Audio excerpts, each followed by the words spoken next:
I got into computers at an early age by 90 standards. At 10, I was using my dad's work laptop. By 12, I fixed my first problem. And by 14, I was making money by creating mix CDs.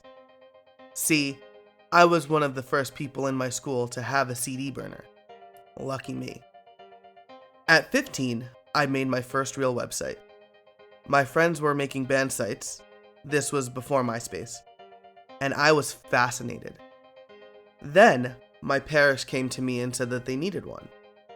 I was hesitant at first. I had never made a website before.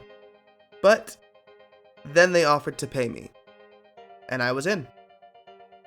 I started first by asking my friends how they made their websites.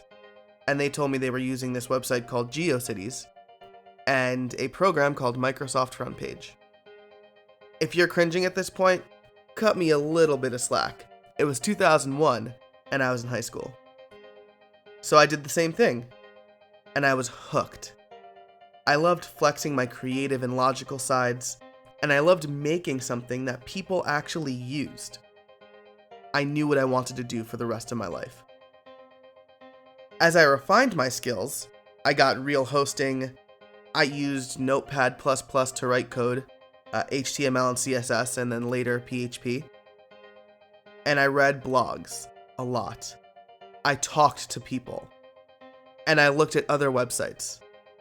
I kept asking myself the same question. How did you build that?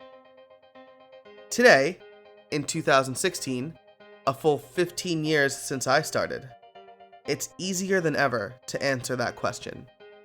There are websites like CodePen that shows you the code on one side and then a live demo right next to it. There are websites like GitHub where people can upload whatever they want and then you can download the code and play with it or even make changes to it.